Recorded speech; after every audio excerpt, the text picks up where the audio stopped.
Hi friends, how are you? Welcome back to my channel Fawad study guide. आज की हमारी video goals of organisation and their stakeholder से related है, जिसका ये थर्ड एंड फाइनल पार्ट है। इससे पहले हमने इसके दो पार्ट्स बनाए थे, जिसके अंदर हमने forms of organisations, types of businesses and stakeholder and their roles discuss किए थे। अगर आपने मेरे ये वीडियो लेक्चर्स नहीं देखें तो अभी जाके मेरे चैनल से वॉच कर सकते हैं, या इस वीडियो के डिस्क्रिप्शन में मैं लिंक दे दूँगा, उससे भी आप जाके वॉच कर सकते हैं। लाजमी सारी वीडियोस, पूरे चैप्टर की सारी वीडियोस देखिएगा ताकि आपको कॉन्सेप्ट बिल्कुल क्लियर हो जाए। आज का हमारा वीडियो का टॉपिक है goals of congruence between managers and share holders and corporate governance. आज का ये टॉपिक बहुत इम्पॉर्टेंट है और ये आपको पूरी और थ्रू प्रोफेशनल लाइफ आपको काफ़ी हेल्प करने वाला है। अगर आप इस टॉपिक को प्रॉपर्ली समझ लेते हैं तो ऑल थ्रू प्रोफेशनल लाइफ आपको काफ़ी हेल्प मिलेगी। तो इस वीडियो को लाजमी एंड तक वॉच करिएगा ताकि सारा कॉन्सेप्ट बिल्कुल क्लियर हो जाए आपके माइंड में। तो इस कॉन्सेप्ट को हम एक एग्जांपल से समझ लेते हैं। फॉर एग्जांपल फ़र्ज़ करें कि आप लोग एक बिज़नेस सेटअप करना चाहते हैं। इसके लिए आपके पास काफ़ी इन्वेस्टमेंट है और आपने काफ़ी इन्वेस्टमेंट बिज़नेस में कर भी दिए, और आप मेरे पास आए, मुझसे बोला कि फवाद आप हमारे बिज़नेस को रन करें और एनुअली हमें इस पे प्रॉफिट जनरेट करके, प्रॉफिट अर्न करके हमें दे दिया करें। और आपने तमाम अथॉरिटीज़ जो है मेरे हवाले कर दी और आगे बढ़ चले गए। ठीक है, तो जो है मैं क्या करूँगा, मैं इस बिज़नेस को रन करूँगा। फॉर एग्ज़ाम्पल मैंने जो है एनुअली जो है 1 लाख का प्रॉफिट जनरेट किया है। अब मैं सोच रहा हूँ अगर मैं आप लोगों को ये 1 लाख का प्रॉफिट सारा दे देता हूँ तो आपकी जो है मेरी तरफ से उम्मीदें ज़्यादा बढ़ जाएंगी और आप और अच्छा प्रॉफिट का सोचने लगेंगे। और नेक्स्ट ईयर अगर मैंने प्रॉफिट कम दिया तो आप मुझसे क्वेश्चनिंग भी करने लगेंगे आपने प्रॉफिट कम दिया। और मैं अदर एंड पे ये भी सोच रहा हूँ कि मैंने भी बहुत मेहनत की है तो इस प्रॉफिट से मेरा भी कुछ हिस्सा बनना चाहिए। तो मैं ये कहता हूँ कि भाई मैं तो अथॉरिटी हूँ, मुझे कौन पूछने वाला है। ना आपको पता लगेगा अगर मैं इसमें आपको कितना प्रॉफिट दिया, जितना आपको बताऊंगा उतना ही पता लगेगा। तो मैं ये करता हूँ कि 1 लाख में से 50,000 रुपये अपनी पॉकेट में डाल लेता हूँ, बाकी 50,000 के अंदर में से 25,000 आपको एज अ प्रॉफिट दे देता हूँ और 25,000 आपसे बता देता हूँ कि मैंने एक बिज़नेस को रन करने के लिए फर्दर रख लिए हैं। तो ना आपको पता लगना है और ना ही जो है मुझे कोई रोकने वाले को। आपने जो है क्या किया, अपने हाथ पैर जो है बिल्कुल काट के आपने दूसरे बंदे को दे दिया और आपने उसको कह दिया कि भाई हमें ये बिज़नेस रन करके दो, कमा के दो। ठीक है, तो इसमें सिंपली आपने यही किया है कि एक हिरन के रेवर की सरदारी आपने एक शेर को दे दी है। अब ज़ाहिर सी बात है, अब वो आपने जब शेर को अथॉरिटी दे दिया, वो उसका जब दिल चाहेगा, जिस भी हिरन को चाहेगा, जिसको अच्छा लगेगा तो वो उसको खा जाएगा। तो आपको पता भी नहीं लगेगा कि आपके रेवर के साथ क्या हुआ है। तो भाई ऐसा नहीं करना। तो इसके लिए यही एक प्रॉब्लम इशू अराइज़ होती है, एक प्रिंसिपल एजेंट प्रॉब्लम, जिसको एक एजेंसी प्रॉब्लम भी कहते हैं और सेपरेशन ऑफ ओनरशिप कंट्रोल भी कहते हैं। कि आपने अपनी चीज़ जो आपकी ओनरशिप में थी आपने किसी और को असाइन कर दी और उसकी अथॉरिटी उसे दे दी। अब जाहिर सी बात है जब वो चीज़ें रन करेगा तो वो आपका फ़ायदा सोचने से ज़्यादा अपना फ़ायदा सोचेगा। तो अब हम इसको देख लेते हैं, रीड कर लेते हैं। A separation of ownership from control occur where the employment of professional managers means the firm is controlled by the manager rather than the owner. This means the firm may be run in interest of the management, interest of the owner. ठीक है, तो ये वही बात हो गई कि अगर आपने किसी को असाइन कर दिया है अपने काम के लिए और अपने हाथ पैर काट दिए हैं और उसको सारी चीज़ें थमा दी हैं, तो ज़ाहिर सी बात है वो अपने इंटरेस्ट के लिए काम करेगा कि यहाँ के कि वो आपके इंटरेस्ट को सेव करे। ठीक है, तो यहीं पे हमारी एजेंसी प्रॉब्लम अराइज होती है, जिसको हम कहते हैं separation of ownership from control. क्योंकि हमारी जो ओनरशिप में चीज़ें थी उसकी हमने कंट्रोल जो है आपको दे दिया है, कि एजेंट बना दिया, एक प्रिंसिपल ने अपना एक एजेंट बना दिया है और उसको एज आ एजेंट काम करने के लिए सारी अथॉरिटीज़ दे दी हैं। ठीक है, तो अब वो एजेंट की मर्ज़ी है कि वो आपके बेनिफिट में काम करता है या अपने बेनिफिट में काम करता है या अपने इंटरेस्ट के लिए काम करेगा। और ठीक है, तो ये हमारी जो है प्रॉब्लम अराइज हो जाती है। इसको हम रीड कर लेते हैं। Few large businesses are managed by their owners. In the case of larger companies, there are larger number of shareholders and they are unlikely to wish to take part in the management of the company, viewing it simple as vehicle for investment. ठीक है ना, तो अब जो ज़्यादा छोटे businesses होते हैं उनको तो उनके जो ओनर्स होते हैं वो खुद रन कर लेते हैं, लेकिन जो कंपनी लेवल के बिजनेसेस होते हैं जो कि लार्ज मैग्नीट्यूड पे होते हैं तो उनके शेयर होल्डर्स जो हैं वो ख़ुद से कंपनी को रन नहीं कर रहे होते, बल्कि एक डायरेक्टर्स अपॉइंट कर देते हैं। उनके एजेंट्स होते हैं जो डायरेक्टर्स, वो उनको कंपनी को रन करते हैं और वो शेयर होल्डर्स का पार्ट खाली इन्वेस्टमेंट तक ही रह जाता है और उनको कुछ नहीं पता होता कि उनकी कंपनी में क्या हो रहा है, उनको जितना प्रॉफिट मिल रहा है उतना ही हुआ है, नहीं हुआ है, लॉस हुआ है, नहीं हुआ।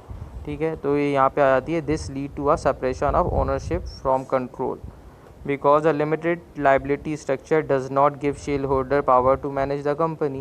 Unless they are also managers, their influence normally extend only to proposing and voting on resolution at the company meeting.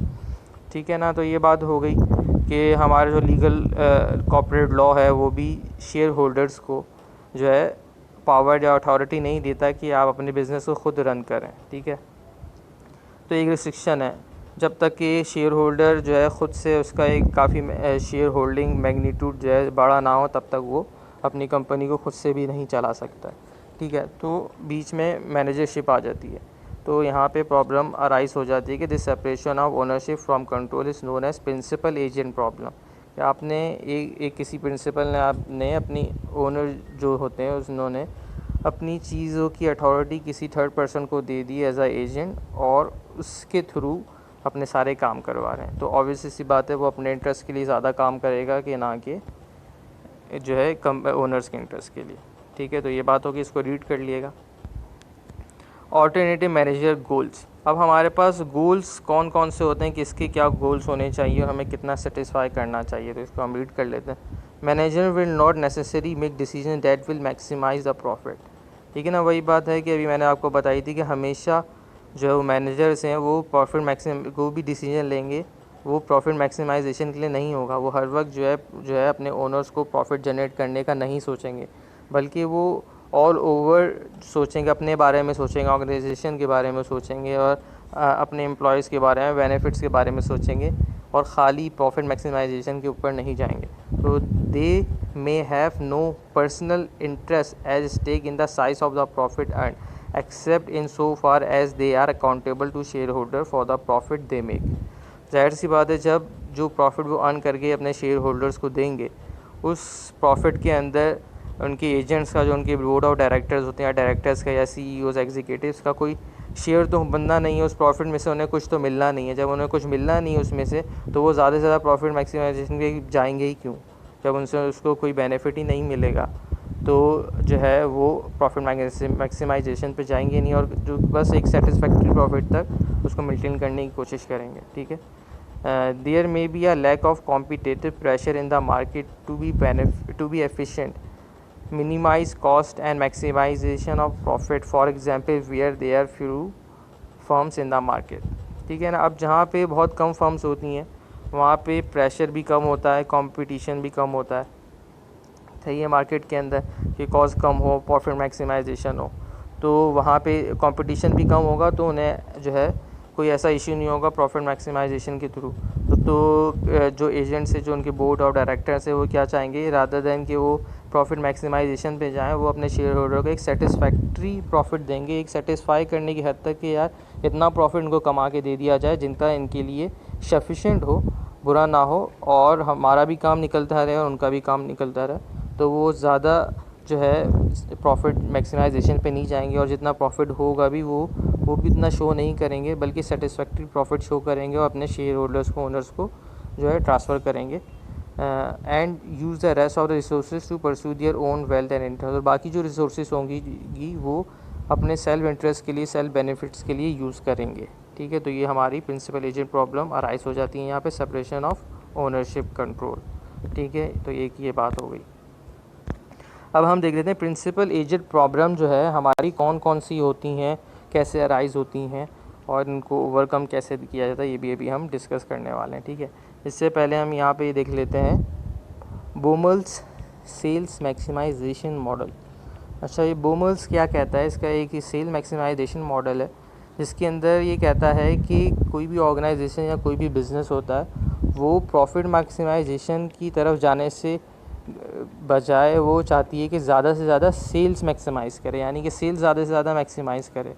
ठीक है, अगर ऑर्गेनाइजेशन का ऑब्जेक्टिव होता है प्रॉफिट मैक्सिमाइजेशन ना, बल्कि मैक्सिमाइजेशन ऑफ सेल्स रेवेन्यू। ठीक है, तो यही कह रहा है कि जो है ऑर्गेनाइजेशन अगर मैक्सिमाइजेशन ऑफ सेल्स रेवेन्यू की तरफ जाएगी, लेकिन अगर ऐसा हो कि उसकी जो भी प्रोडक्ट वो बेचता है या सेल करता है उसकी सेल प्राइस जो है कम है उसकी कॉस्ट से, तो ऑब्वियसली बात है अगर वो जितने भी सेल्स मैक्सिमाइजेशन करती रहेगी उसका प्रॉफिट होने के बजाय वो लॉस होते रहेगा। तो हमें ये अप्रोच नहीं लेनी चाहिए। तो इसको हम रीड कर लेते हैं। Boomer's sales maximization model assumed that the firm acts to maximize sales revenue rather than profit. This could include allowing situation when the sale price is less than the cost. For example selling at a loss, हम obviously बात है जब selling price कम है और cost हमारी ज़्यादा है तो हम लॉस पे सेल कर रहे हैं। बट जितनी भी हम सेल कर लेंगे अल्टीमेटली हमारा लॉस ही बढ़ता रहेगा, प्रॉफिट थोड़ी होना है कि जितनी आप प्रॉफिट मैक्सिमाइजेशन का मतलब ये नहीं है कि आप ज़्यादा से ज़्यादा सेल्स करें, ठीक है। तो managers benefit personally because of the Prestige of running a large and successful company and also because salaries in other perks are likely to be higher in bigger companies than in smaller ones। ठीक है, तो जो उनके managers होते हैं और उनकी board of directors होते हैं या हायर मैनेजमेंट होती है वो प्रॉफिट मैक्सिमाइजेशन की तरफ जाने के बजाय वो क्या करते हैं, सेल्स मैक्सिमाइजेशन की तरफ जाते हैं, और ताकि उनको जो है ज़्यादा से ज़्यादा सेल्स वो जनरेट करें ताकि उनको हाईलाइट किया जाए कि हाँ भाई इस बंदे ने बिज़नेस अच्छा चलाया है, सेल्स इतनी जनरेट की हैं, तो उनको सैलरीज अच्छी मिले। और बड़ी जो फर्म्स होती हैं उनमें ज़्यादा सैलरी मिलती है मैनेजमेंट छोटी फर्म्स के, ठीक है। अब देख लेते हैं द प्रिंसिपल एजेंट प्रॉब्लम। पहली प्रॉब्लम हमारे पास क्या है, agency theory and the principal agent problem, ठीक है। The principal agent problem is not restricted to profit seeking और ऑर्गेनाइजेशन। अच्छा, जब प्रिंसिपल एजेंट प्रॉब्लम जब अराइज होती है वो ज़रूरी नहीं है कि हमारे पास प्रॉफिट सीकिंग ऑर्गेनाइजेशन के अंदर ही हो, ठीक है। ये not for profit seeking organisation भी हो सकती है। ये प्रॉब्लम वहाँ अराइज हो सकती है जब आपने किसी प्रिंसिपल ने अपना एक एजेंट बनाया और अपने एजेंट के थ्रू काम लेना शुरू किया, तो ऑब्वियसली सी बात है ये प्रॉब्लम वहाँ से अराइज होना शुरू हो गई। अब ज़रूरी नहीं है कि आप जो है प्रॉफिट के लिए काम करें या नॉट फॉर प्रॉफिट के लिए काम करें, तो ये प्रॉब्लम हर जगह आ सकती है, ठीक है। अब इसको रीड कर लेते हैं। The principal agent problem is not restricted to profit seeking organisation. A public servant may use their position in a hospital or a state industry to pay themselves high salaries, advances their careers or enjoy privilege of traveling entertainments, ठीक है ना। अब जो non for profit organisations होती हैं वो भी principal agent problem वहाँ पे भी अराइज हो सकती हैं, क्योंकि वहाँ के जो हायर अथॉरिटीज़ होती हैं वो उन बेनिफिट्स को अपने लिए पर्सनली इस्तेमाल कर सकती हैं, अपनी पोजीशन को, अपनी जो सीट है उसको जो है अपने लिए सेल्फ इंटरेस्ट के लिए यूज़ कर सकती हैं, अपनी सैलरीज खुद बना सकती हैं। अगर कोई हायर अथॉरिटी बनता है, कोई बोर्ड ऑफ डायरेक्टर है, वो अपनी सैलरीज भी खुद ही बनानी है उसने, तो क्या करेगा भाई, अपनी ज़्यादा से ज़्यादा सैलरी रखेगा कि उससे ज़्यादा से ज़्यादा सैलरी मिले, ज़्यादा से ज़्यादा अपने बेनिफिट्स रखेगा, अपनी इंटरटेनमेंट ज़्यादा से ज़्यादा बेनिफिट्स लेगा वो कंपनी से या किसी भी जो है इदारे से, किसी भी स्टेट से, ठीक है। तो the administration of a charity might decide to favour particular causes that are close to their own heart. अब नॉट फॉर प्रॉफिट के अंदर कैसे प्रिंसिपल एजेंट प्रॉब्लम अराइज हो सकती है, फॉर एग्जांपल कोई ट्रस्ट है या कोई ऑर्गेनाइजेशन या एनजीओ है, ठीक है। अगर वो 10 लोग उसके पास आते हैं जो उसके बेनिफिशियर्स होते हैं मदद करने के, लेकिन उनका जो ट्रस्टी होता है अगर उसके दिल के करीब है भाई कि अगर जो है हम उसके दिल के करीब ये ज़्यादा है कि हमें ज़्यादा बच्चों को पढ़ाना चाहिए, स्कूलिंग ज़्यादा करनी चाहिए, लेकिन उस वक्त जैसे 10 में से 8 लोगों को मेडिकल फैसिलिटी की बहुत ज़रूरत थी, लेकिन जब क्योंकि उसको ज़्यादा पसंद था कि भाई हम एजुकेशन ज़्यादा देंगे, तो उसने उनको इग्नोर कर दिया, और जो उसके हार्ट के करीब था यानी जो उसका फेवरेबल था, जो उसका उससे ज़्यादा करीब था, उसने क्या किया, उसने मेडिकेशन देने के बजाय स्कूलिंग को ज़्यादा फंडिंग कर दी। तो यहाँ से भी प्रिंसिपल एजेंट प्रॉब्लम अराइज हो सकती है कि जिसका उसका जो दिल चाहेगा वो उसको जो फेवर जिसको देना होगा वो दे सकता है, ठीक है। अब resolving the principal agent problem, अब ये प्रिंसिपल एजेंट प्रॉब्लम अराइज तो हो जाती है, अब इनको हमें ओवरकम करना है, कैसे कंट्रोल कैसे किया जा सकता है, रिजॉल्व कैसे किया जा सकता है, ठीक है। अब इसको हम देख लेते हैं। The main way to resolve the principal agent problem are improve scrutiny of agents, check and balances on their powers and appropriate incentives, ठीक है ना। अब हमें हमने प्रिंसिपल तो बना दिया, ठीक है। अब हमें क्या करना है, अब हमें जो प्रिंसिपल एजेंट प्रॉब्लम राइज हो रही है उनको मिनिमाइज़ करना है, उनको ख़त्म करना है, ठीक है। तो उसके लिए हम जो है सॉल्यूशंस ढूंढेंगे कि हम इसे कैसे कर सकते हैं। तो हमारे पास जो है बेसिक मेन जो है वो 3 ही सॉल्यूशंस आते हैं। स्क्रूटनी ऑफ एजेंट्स आ जाती है, check and balance of power and appropriate incentives. ठीक है। इम्प्रूव स्क्रूटनी के अंदर हम क्या कर सकते हैं कि जो प्रिंसिपल ने एजेंट जो है अपना हायर किया है उसके ऊपर प्रॉपर जो है वो एक स्क्रूटनाइज जो है डिसीजन मेकिंग कर सकता है कि उससे हम जो भी उसने डिसीजन लिया है एजेंट ने कि उससे प्रॉपर डिस्क्लोजर ले सकता है। सही है। एक्सटर्नल जो है ऑडिटर अपॉइंट कर सकता है, उसके ऊपर एक एक्सटर्नल बोर्ड बना सकता है जो उसके डिसीजन को चेक करें, उसको मैनेज करें, और ऑडिटर जो है जो भी डिसीजंस वो ले रहा है उसको जो है रेक्टिफाई करें कि भाई ये आपका जो एजेंट है ये सही काम कर रहा है और जो इसने डिसीजन मेकिंग की है ये आपके इंटरेस्ट किससे रिलेट कर रही है या इंटरेस्ट के ख़िलाफ़ जा रही है। तो हम स्क्रूटनी को इम्प्रूव करेंगे। जो भी डिसीजन हमारा प्रिंसिपल एजेंट लेगा उसको एक स्क्रूटनाइज जो है प्रोसीजर से जो है थ्रू करेंगे ताकि जो उसका डिसीजन है वो जो है हमारे क्राइटेरिया पे पूरा उतरे। सही है। Improve scrutiny. Principles have kept a closer watch on agent through requiring clear disclosures of decisions at company meeting, appointing independent members to the management board and appointing auditor to monitor decisions। ठीक है ना। वही बात आ गई कि हमने independent auditor को हायर कर लिया जो कि हमारे एजेंट के जो डिसीजन जो कि उनको चेक एंड बैलेंस रखेगा। ठीक है। हमने एक प्रॉपर मैनेजमेंट बना दी जो कि उसके डिसीजंस को देखेगी कि सही लिया है नहीं लिया है, और प्रॉपर एक चेक एंड बैलेंस रखे। ये चेक एंड बैलेंस दीज को रीड कर लेते हैं पहले। Check and balances these avoid the particular manager to dominate the organisation. Measures include expanded management committee और बोर्ड और separate of duties between chairman chief executive, the requirement that more decisions to put formal votes and maximum period of office for directors। अच्छा जी। Check and balance के अंदर simply ये कहना चाहता है कि फॉर एग्जांपल ऑडिट की अगर हम टर्मिनोलॉजी यूज़ करें यहाँ पे कि ये सिंपली सेग्रीगेशन ऑफ ड्यूटीज़ के बारे में हमसे ये बात कर रहा है। सेग्रीगेशन ऑफ ड्यूटीज़ क्या होती हैं? फॉर एग्जांपल मैं आपको एग्जांपल दे दूँ कि अगर हमने किसी एक बंदे को मैनेजर को सीनियर मैनेजर को हायर करा है तो हम उसके ऊपर एक प्रोसीजर बना देते, एक सिस्टम बना देते कि भाई कोई एक फाइनेंस डायरेक्टर या फाइनेंस मैनेजर है। ठीक है ना। अब अगर कोई भी पेमेंट आती है 5 लाख या 5 लाख से ऊपर की तो सिर्फ जो है सीनियर मैनेजर साइन नहीं करेगा बल्कि सीनियर मैनेजर के साथ जो है डिपार्टमेंट हेड साइन करेंगे उसे। ठीक है ना। हमारा पेरोल का मैनेजर साइन करेगा उसे।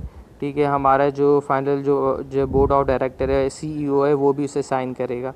ठीक है। तो एक सेग्रीगेशन ऑफ ड्यूटी बन जाती है क्योंकि बहुत सारे लोगों की गर्दनें जो हैं एक डिसीजन के नीचे आ जाती हैं। अब जाहिर सी बात है जब बहुत सारे लोग एक चीज़ को देखेंगे और उसको अप्रूव करेंगे तो उसके अंदर फ्रॉड के चांसेस बहुत कम हो जाते हैं और जो है डिसीजन मेकिंग प्रॉपर होती है और वहाँ पे ख़राब डिसीजन लेने के जो कंपनी के जो शेयर होल्डर के इंटरेस्ट में ना हो उससे काफ़ी सिक्योरिटी मिल जाती है जब हम जो है ड्यूटीज़ को जो है सेग्रीगेट करें और डिफरेंट लोगों को डिफरेंट ड्यूटीज़ दें और उनको प्रॉपर उनके ऊपर एक होल्डिंग रखें, चेक एंड बैलेंस रखें।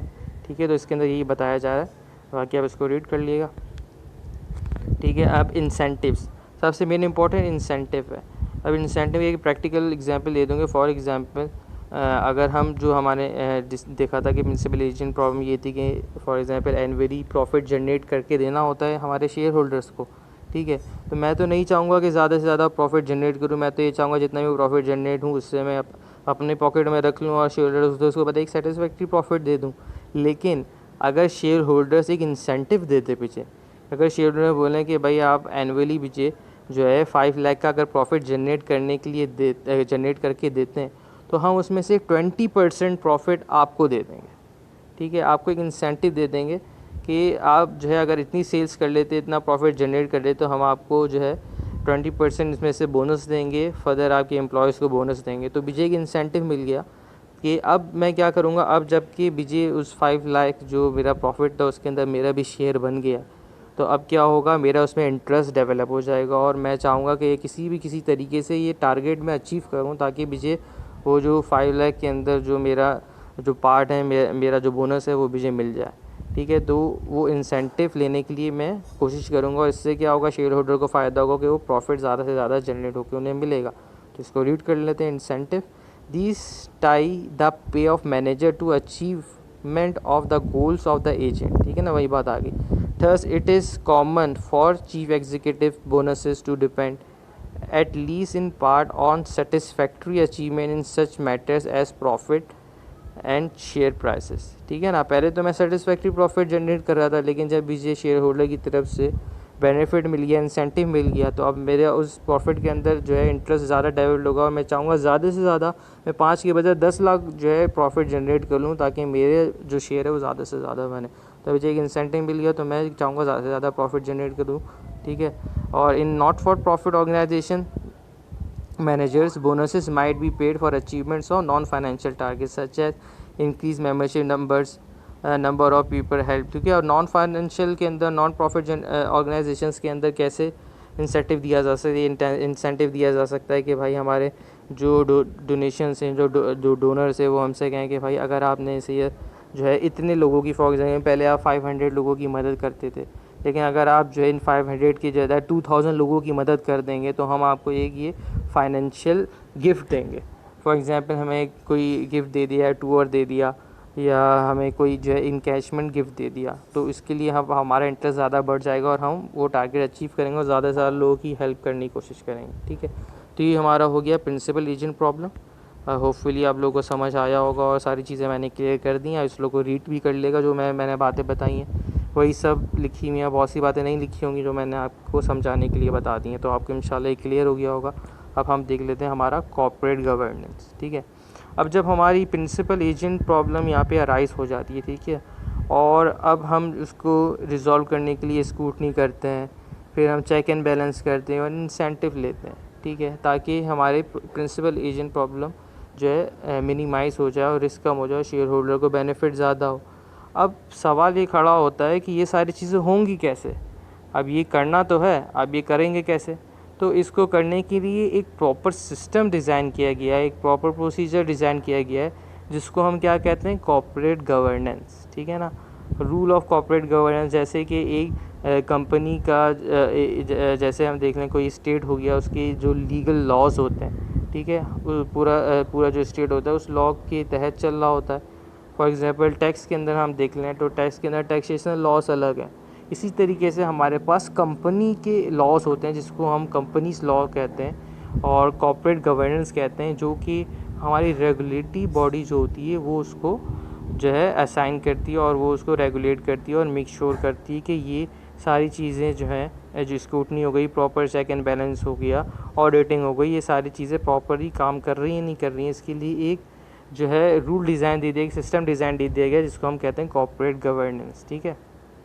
ये होती है कॉर्पोरेट गवर्नेंस। को रीड कर लेते हैं। Corporate governance is a system by which companies and other organisations are directed and controlled, ठीक है ना। In any company although the shareholder own the company, the responsibility for directing and controlling the company rest largely with the board of directors. The respective power and key responsibilities of shareholders and directors are summarized in the table, ठीक है ना। जो बड़ी companies होती हैं, share owners तो उसके share holders ही होते हैं, लेकिन उसको रन कितने करना है, बोर्ड ऑफ डायरेक्टर ने ही उस पूरी कंपनी को रन करना है। पावर उनके पास होती है, रिस्पॉन्सिबिलिटी शेयर होल्डर की उनके पास होती है, ठीक है। तो अब यही प्रिंसिपल एजेंट प्रॉब्लम यहाँ पे राइज हो जाती है। अब इसको चेक एंड बैलेंस करने के लिए और शेयर होल्डर के इंटरेस्ट को सिक्योर करने के लिए अब एक कॉर्पोरेट गवर्नेंस बनाते हैं, एक रूल बनाते हैं, कोड ऑफ कंडक्ट बनाते हैं, जिससे हमारे शेयर होल्डर्स जो हैं उनके साथ कोई नाइंसाफ़ी ना हो जाए और उनके इंटरेस्ट जो है वो सेफ़ रहें और सिक्योर रहें और उनकी जो इन्वेस्टमेंट है वो ज़ाया ना हो जाए। सही है। तो इसके लिए हम कॉर्पोरेट गवर्नेंस बनाते हैं और इसके अंदर रूल्स क्या होते हैं, कैसे बेनिफिट होता है, अभी हम डिस्कस करते हैं।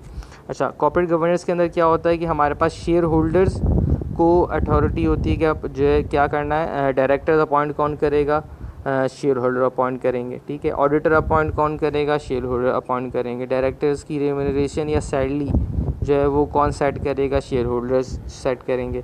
ऑडिटर की रेम्यूनरेशन या फ़ी, ऑडिट फ़ी जो है वो कौन डिसाइड करेगा, वो भी शेयर होल्डर डिसाइड करेंगे। इससे क्या होगा कि फॉर एग्जांपल जैसे हमने प्रिंसिपल एजेंट प्रॉब्लम ऊपर पढ़ा था कि आपके अगर डायरेक्टर्स हैं वो खुद ही अपनी सैलरी बनाने लगेंगे तो वो तो अपनी सैलरी जो है सबसे ज़्यादा ही रखेंगे और ज़्यादा से ज़्यादा इंक्रीमेंट करते रहेंगे अपनी सैलरी में, कोई पूछने वाला तो है नहीं। लेकिन जब यही सैलरी शेयर होल्डर खुद डिसाइड करेंगे बोर्ड ऑफ डायरेक्टर्स के लिए, तो फिर जो है ये हमारा इशू रिज़ॉल्व हो जाएगा, ठीक है।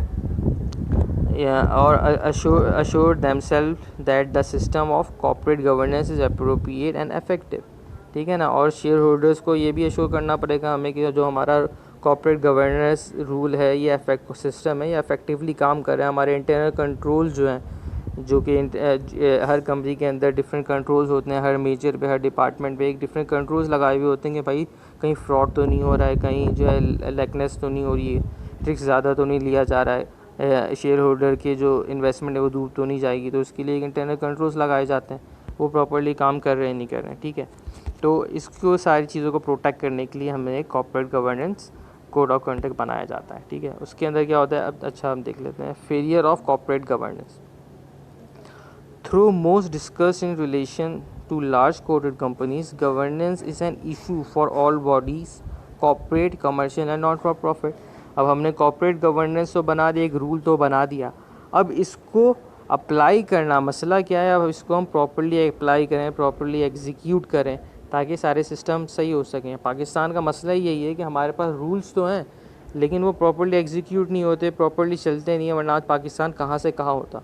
जितनी भी वेस्टर्न कंट्रीज़ हैं, उन्होंने क्या किया, कॉर्पोरेट गवर्नेंस को फॉलो किया और आज वो तरक्की में कहाँ तक पहुँच चुके हैं, ठीक है। लेकिन यहाँ पे क्या है कि रूल तो है, लेकिन उनको फॉलो प्रॉपर्ली किया ही नहीं जाता, जब भी आजकल इतने फ्रॉड्स जो है जनरेट होते हैं, ठीक है। तो अब देख लेते हैं इनमें कौन कौन से प्रॉब्लम्स अराइज हो जाती है, इनको फेलियर बनता है कॉर्पोरेट गवर्नेंस का, ठीक है। Domination by a single individual, ठीक है। अगर हमारे कोड ऑफ कॉर्पोरेट गवर्नेंस के अंदर जो है फेलियर कैसे हो सकता है, ऐसे हो सकता है कि भाई हमारी कंपनी में सिर्फ एक ही बंदा डोमिनेंट है। फॉर एग्जांपल हमारा चीफ एग्जीक्यूटिव है, जो कि सीईओ कंपनी का कहलाता है, ठीक है। वो तमाम हमारे बोर्ड को जो है, जितने भी हमारे बोर्ड के, फॉर एग्जांपल एक लिस्टेड कंपनी, तो 7 हमारे बोर्ड ऑफ डायरेक्टर्स हैं, उनके अंदर से एक चीफ एग्जीक्यूटिव होगा, हमारा सीईओ होगा, एक चेयरमैन होगा, ठीक है। अब बोर्ड ऑफ डायरेक्टर्स क्या करते हैं, वो बोर्ड ऑफ डायरेक्टर साल में एक दफ़ा सिर्फ मीटिंग में आते हैं, जो उनको उनकी मैनेजमेंट बताती है, जो इन्फॉर्मेशन बस उन्हें वही पता लगती है, और जो पूरी कंपनी को रन कर रहा होता है वो हमारा सीनियर चीफ एग्जीक्यूटिव या सीईओ होता है, ठीक है। तो जब सीईओ पूरी कंपनी को हमारे रन कर रहा होगा, तो उसकी पावर ज़्यादा होती है, वो जो है दूसरे डायरेक्टर्स को, दूसरे बोर्ड के जितने भी मेंबर्स होते हैं, उनको डोमिनेट करता है। अगर उसे कोई डिसीजन लेना है, सही है, और वो उसकी मर्ज़ी है उस डिसीजन लेने की, लेकिन वो इंटरेस्ट पे नहीं है शेयर होल्डर्स के, तो वो क्या करेगा, लेकिन वो डोमिनेंट है, वो सारी चीज़ें रन कर रहा है, उसके पास पावर है, तो बाकी दूसरे जो डायरेक्टर्स हैं, बोर्ड ऑफ डायरेक्टर्स, उसके सामने खामोश रहेंगे और एज स्टैम्प पेपर का काम करेंगे, जो वो डिसीजन लेगा उसके ऊपर यस कर देंगे। तो वो बंदा, अगर सिंगल ही बंदा पूरी कंपनी को डोमिनेट करेगा, तो ये फिर तो इंटरेस्ट जो है, ओनरशिप जो शेयर होल्डर का इंटरेस्ट है, वो तो वायलेट हो जाएगा, उसकी सिक्योरिटी होगी नहीं। तो जहाँ जिन कंपनीज़ के अंदर ऐसा होता है कि एक ही बंदा पूरी कंपनी को डोमिनेट कर रहा है, बाकी बोर्ड ऑफ डायरेक्टर होने के बावजूद भी जो है नहीं है, समझ ले, होने के बावजूद भी नहीं है, उनका कोई रोल ही नहीं है, बस वो सिंपल बैठे हैं, साइन करने के लिए बैठे हैं, उनसे जो कह दिया जाता है, हाँ भाई ये काम करना है, ये डिसीजन लेना है, तो वो साइन करके आगे दे देते। तो एक ही बंदा सिंगल डोमिनेट करेगा, ऐसा ही है। तो ये एक प्रॉब्लम है इसके कॉर्पोरेट गवर्नेंस के फेलियर की, ठीक है। There are presence of non executive directors on the board is left to be an important safeguard against domination by a single individual, ठीक है। अब ये प्रॉब्लम तो अराइज हो गई, अब इसको हम ओवरकम कैसे करें, क्योंकि सिंगल पर्सन डोमिनेट करता है पूरी ऑर्गेनाइजेशन को, तो इसको हम ओवरकम कैसे कर सकते हैं। अच्छा, मैं इसका एक कॉन्सेप्ट आपको दे दूँ, ये हमारा कॉर्पोरेट लॉ का कंपनी का कॉन्सेप्ट है, लेकिन इसका एक ब्रीफ कॉन्सेप्ट आप लोगों को यहाँ पे दे देता हूँ, ठीक है। हमारे पास जो कंपनी होती है उसके अंदर 2 टाइप के डायरेक्टर्स होते हैं, एक हमारे कहलाते हैं ईडीज़ डायरेक्टर्स और एक कहलाते हैं एनईडीज़, सही है। ईडीज़ कौन से होते हैं, एग्जीक्यूटिव डायरेक्टर्स होते हैं, और एनईडीज़ कौन से होते हैं, वो नॉन एग्जीक्यूटिव डायरेक्टर्स होते हैं। इनका डिफरेंस क्या होता है, डिफरेंस सिर्फ ये होता है कि जो ईडीज़ होते हैं वो कि प्रॉपर्ली ऑर्गेनाइजेशन के अंदर मौजूद होते हैं और इन पर्सनली वो काम कर रहे होते हैं और आपके ऑपरेशंस के अंदर उनका एक पार्ट होता है। लेकिन जो नॉन एग्जीक्यूटिव डायरेक्टर्स होते हैं, एनईडीज़ होते हैं, ये शेयर होल्डर्स जो है एक ये प्राइवेट इंडिविजुअल्स होते हैं जो बाहर से हायर किए जाते हैं। ये भी डिफरेंट कंपनीज़ के, डिफरेंट मल्टीनेशनल कंपनीज़ के डायरेक्टर्स ही होते हैं, जिनका मार्केट में काफ़ी अच्छा नाम होता है। तो शेयर होल्डर्स क्या करते हैं कि अपनी कंपनी के बोर्ड ऑफ डायरेक्टर्स के ऊपर भी एक चेक एंड बैलेंस करने के लिए बाहर से एनईडीज़ अपॉइंट कर लेते हैं, जो कि साल में एक दफ़ा आते हैं और वो देखते हैं कि जो कंपनी के अंदर जो उनके चीफ एग्जीक्यूटिव्स हैं, बोर्ड ऑफ डायरेक्टर्स हैं, वो कॉर्पोरेट गवर्नेंस की जो है वो पाइजार जो है कॉर्पोरेट गवर्नेंस की रूल को फॉलो कर रहे हैं, उसको कोई वायलेट तो नहीं कर रहे हैं, प्रॉपर कंट्रोल्स चल रहे हैं नहीं चल रहे हैं, डिसीजन मेकिंग सही हो रही है नहीं हो रही है, शेयर होल्डर्स के इंटरेस्ट जो है वो सेव हो रहे हैं नहीं हो रहे हैं। तो एक एनएडीज़ कौन से होते हैं? एनएडीज़ है नॉन एग्जीक्यूटिव डायरेक्टर्स, जो कि बाहर से इंडिपेंडेंट डायरेक्टर्स होते हैं। वो उनका जो है कंपनी के अंदर कोई पार्ट नहीं होता, कोई रूल नहीं होता, बस वो प्रॉपर एक चेक एंड बैलेंस के लिए आते हैं। तो ये अगर हम जो है कोई कंपनी बाहर से एनएडी से नॉन एग्जीक्यूटिव डायरेक्टर्स हायर कर लेती है तो उसको ये डोमिनेशन ऑफ सिंगल इंडिविजुअल की प्रॉब्लम ये मिनिमाइज़ हो सकती है एक हद तक, ठीक है। अब lack of involvement of board, ठीक है, बोर्ड दैट मीट्स इरेगुलर और fail to consider systematically the organisation activities and risks are clearly weak. Sometimes the failure to carry out proper oversight is due to lack of information being provided. अब मसला क्या होता है कि board जो होता है, हमारे बोर्ड ऑफ डायरेक्टर्स होते हैं, वो आते ही साल में 1 या 2 दफ़ा है, ठीक है, उनकी जो नीचे की मैनेजमेंट उनको इन्फॉर्मेशन देती है, बस उनको वही पता लगती है, क्योंकि अगर वो अंदर बैठे रहेंगे और प्रॉपरली जो है टाइम देंगे कंपनी को तभी उनको पता लगेगा। लेकिन उनके शशके इतने होते हैं कि भाई वो तो बोर्ड ऑफ डायरेक्टर है, सीनियर्स है, तो वो अपने चीज़ों को बेनिफिट्स को एंजॉय करते के रादर दैन वो जो है कंपनी में बैठे रहें। तो उनको जो इन्फॉर्मेशन अगर लाइक कोई सी डिसीजन के बारे में इन्फॉर्मेशन कम दी जाएगी तो उसके ऊपर जो डिसीजन जो है वो बोर्ड लेगा, और वैसी सी बात है वो डिसीजन वीक होगा और वो जो है रिस्की डिसीजन होगा। तो यहाँ पे क्या आ जाता है? Lack of involvement of a board. अगर बोर्ड प्रॉपरली सिस्टम में कंपनी के अंदर इन्वॉल्व नहीं होगा डेली ऑपरेशंस के अंदर, तो जो डिसीजन मेकिंग वो करेगा on the basis of lack of information, तो वो डिसीजन मेकिंग सही नहीं होगी, ठीक है। Lack of adequate control functions, ठीक है ना। अगर हमारी कंपनी के अंदर ऑडिट सिस्टम्स नहीं है, अगर कोई प्राइवेट ऑडिटर हमने हायर नहीं किया हुआ, इंटरनल ऑडिट का सिस्टम हमने नहीं बनाया हुआ, इंटरनल कंट्रोल्स नहीं बनाए हुए, तो या बनाए हुए हैं तो हमारे इंटरनल कंट्रोल्स वीक हैं, तो और वैसी सी बात है कि जितनी भी हमारी ऑपरेशंस हो रहे होंगे, जितनी भी डिसीजन मेकिंग ली जा रही होगी, जब वहाँ पे रिस्क ज़्यादा होगा तो डिसीजंस भी गलत होंगे। तो अगर प्रॉपर इंटरनल ऑडिट नहीं है, प्रॉपर इंटरनल कंट्रोल्स नहीं है, तो कंपनी के डिसीजन बहुत मैनिपुलेट करेंगे और उनमें रिस्क ज़्यादा होगा। रिस्क ज़्यादा होगा तो शेयर होल्डर्स की इन्वेस्टमेंट डूबने का ज़्यादा डर होगा। तो ये भी एक फेलियर है, ठीक है। इसको रीड कर लेते हैं। An obvious weakness is a lack of internal audit since this is one of the most important aspect of internal control. Another important control is adequate technical knowledge in key rules. For example, in audit committee or in senior compliance position, a rapid turnover of staff involved in accounting or control may suggest inadequate resourcing and will make control more difficult because of lack of continuity. अच्छा, for example एक जगह department है, वहाँ पे internal audit का department भी है और इंटरनल कंट्रोल्स भी हैं, लेकिन उनको जो रन करने के लिए जो की टेक्निकल इन्फॉर्मेशन चाहिए, टेक्निकल नॉलेज चाहिए, वो स्टाफ के पास मौजूद ही नहीं है।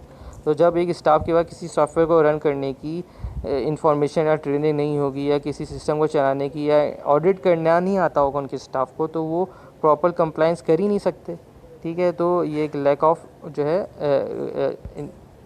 हमारा लैक ऑफ एजुकेशन फंक्शन इसके अंदर आ जाता है। इसकी वजह से कॉर्पोरेट गवर्नेंस का हमारा फेलियर होता है, ठीक है। Lack of contact with shareholders, ठीक है। अब इसके अंदर हमारा क्या आ जाता है कि शेयर होल्डर्स जो है पूरे बोर्ड ऑफ डायरेक्टर्स होते हैं, उनका कोई डायरेक्ट तो लिंक होता नहीं है, डेली बेसिस पे शेयर होल्डर से तो कोई कनेक्शन होता नहीं है, डे टू डे कम्युनिकेशन तो नहीं होती है। सिर्फ एक ही एनुअल जनरल मीटिंग के अंदर, जिसको हम AGM कहते हैं, साल में एक दफ़ा होती है, जिसके शेयर होल्डर्स को बुलाया जाता है, उनको वो भी जो है उनको पासेस दे दिए जाते हैं, पिज़्ज़ा के पासेस दे दिए जाते हैं, खाना खिला दिया जाता है और उनको बताया जाता है ये डिसीजन है, वो वोटिंग करके चले जाते हैं और कोई प्रॉपर चेक एंड बैलेंस नहीं होता। और जो शेयर होल्डर्स होते हैं वो भी, उनका भी इंटरेस्ट नहीं होता, सिर्फ जो मेजर शेयर होल्डर्स होते हैं जो थोड़े वाकई में नॉलेजेबल होते हैं वही क्वेश्चन नहीं कर पाते हैं। तो हम देख लेते हैं lack of contact with shareholders, या हम रीड भी कर लेते हैं इसको। Often board members may have grow up with the company but lose touch with the interest and view of shareholders. One possible symptom of this is the important remuneration package that do not appear to be the warranted by result. Equally, the directors may choose to pursue their own interests and ignore the requirement of the shareholders. ठीक है ना। यहाँ पे क्या होता है कि share holder से कांटेक्ट कम से कम होगा, सिर्फ शेयर होल्डर्स को अपने रेम्यूनरेशन सेट करने के लिए, अपने पैकेजेस सेट करने के लिए उनसे वोटिंग करवा ली जाती है, और जो है बोर्ड को उनसे ज़्यादा इंटरेस्ट नहीं होता, उनको ना ही प्रॉपर इंफॉर्मेशन दी जाती है और ना ही उनको सारी चीज़ों के बारे में बताया जाता है। तो ये हमारा लैक ऑफ कॉर्पोरेट गवर्नेंस है, ठीक है। अब हम देख लेते हैं guidance to improve corporate governance of companies. अच्छा, अभी तो हमने ऊपर देख लिया कि कॉर्पोरेट गवर्नेंस का जो फेलियर था ये किस वजह से होता है, क्या इश्यूज़ होते हैं, क्या प्रॉब्लम्स होती हैं, हम इसको ओवरकम कैसे कर सकते हैं, कैसे corporate governance of the company को हम इम्प्रूव कर सकते हैं। तो हम कैसे कर सकते हैं, अब हम यहाँ पे देख लेते हैं। सबसे पहले ए के अंदर देख लेते हैं separate role of chairman and chief executive, ठीक है ना। ये भी मैंने आपको ऊपर बताया भी था कि हम प्रॉपर एक सिस्टम बना लेते हैं, प्रॉपर सेग्रीगेशन ऑफ ड्यूटीज़ बना लेते हैं कि जितना भी काम है हमारा वो सारा चीफ एग्जीक्यूटिव, हमारा सीईओ नहीं देखेगा, सारी अथॉरिटी हम सीईओ को नहीं देंगे, बल्कि हम प्रॉपर एक बोर्ड बना लेते हैं जिसके अंदर एक board chairman, board of director का चेयरमैन एक अलग पर्सन होगा, चीफ एग्जीक्यूटिव अलग होगा, उसके साथ 3-4 और डायरेक्टर्स होंगे, और ये सारी बंदे अपना अपना काम करेंगे। तो एक प्रॉपर जो है ड्यूटीज़ जो है असाइंड होंगी सबको, तो एक ही बंदा डोमिनेट नहीं कर सकेगा। तो हमारी जो सिंगल डोमिनेशन वाला जो प्रॉब्लम है, जो कॉर्पोरेट गवर्नेंस का फेलियर है, वो ख़त्म हो जाएगा, ठीक है। हम इसको रीड कर लेते हैं। The chairman manages the board and is independent of the influence of chief executive. The chairman ensure board decisions are conducted properly and that all participants are listen to, ठीक है ना। अब जब हमारे पहले केस में जो ऊपर था कि एग्जीक्यूटिव ही सिंगल डोमिनेंट था, जो फैसला करना चाहता था वो सारे डायरेक्टर से करवा लेता था, ठीक है। अब लेकिन जब अगर हमारे पास सेपरेट एक चेयरमैन होगा बोर्ड का पूरा, तो वो हर प्रॉपर हर एग्जीक्यूटिव का, हर डायरेक्टर का जो है प्रॉपरली उससे बातचीत करेगा और प्रॉपरली हर बंदे का डिस्कशन करेगा, हर बंदे को डिस्कशन की बाद ही प्रॉपर डिसीजन लिया जाएगा। खाली एक एग्जीक्यूटिव जो है वो डिसीजन मेकिंग नहीं कर सकेगा, डोमिनेट नहीं कर सकेगा अगर हमारे पास एक प्रॉपर बोर्ड का चेयरमैन मौजूद होगा तो, ठीक है। तो ये प्रॉब्लम हमारी इससे ख़त्म हो जाएगी।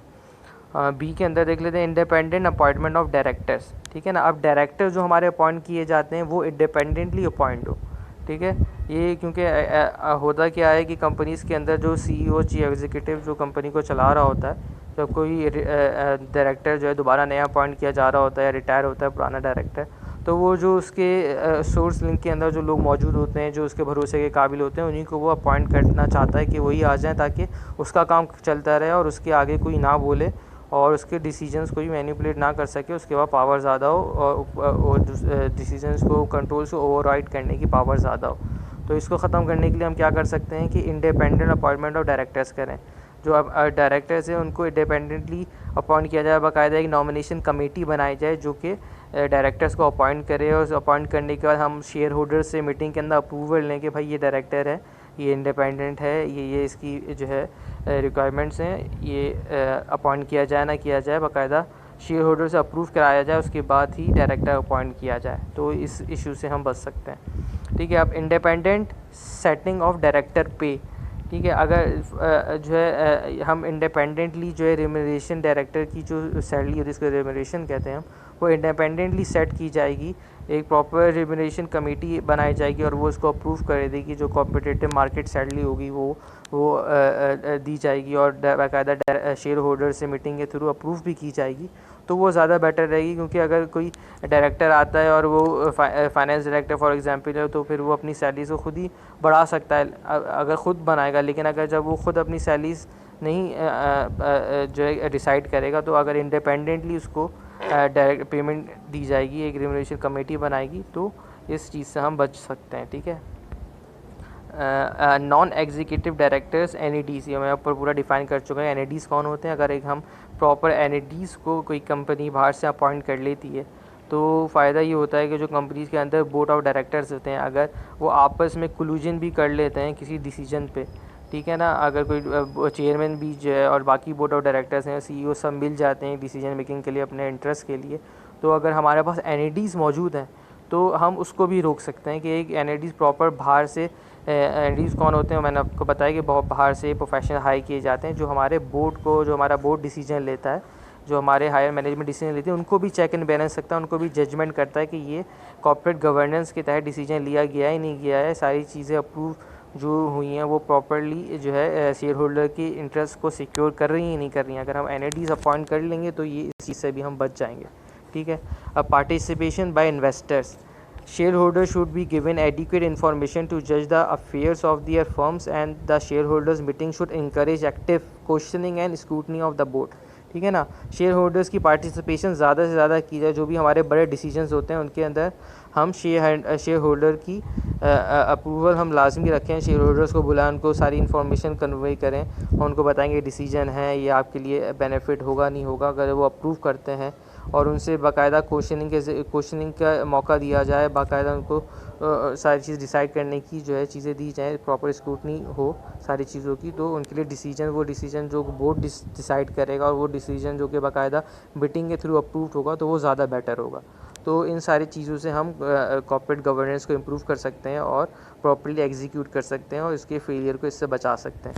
तो आज की हमारा वीडियो लेक्चर कंप्लीट होता है। आज का हमारा एक goals of organisation and their stakeholder का चैप्टर भी कंप्लीट होता है। तो हमने सारी चीज़ें होपफुली आज समझ ली और आज की वीडियो इंशाल्लाह आपको समझ आई होगी। अगर अच्छे लगे तो लाजमी लाइक करिएगा, जिन्होंने सब्सक्राइब नहीं किया वो सब्सक्राइब करिएगा। और नेक्स्ट वीडियो का टॉपिक हमारा होगा law of demand and law of supply. लेकिन उस वीडियो को बनाने से पहले इस वीडियो का हम एक टारगेट सेट करते हैं, कम से कम 100 लाइक्स इस वीडियो पे हमें मिलेंगे तो नेक्स्ट वीडियो हम बनाएंगे, ठीक है। तो इस वीडियो को ज़्यादा से ज़्यादा शेयर करें ताकि नेक्स्ट वीडियो हमारी जल्द से जल्द आए। So till then meet in the next video. Okay, Allah.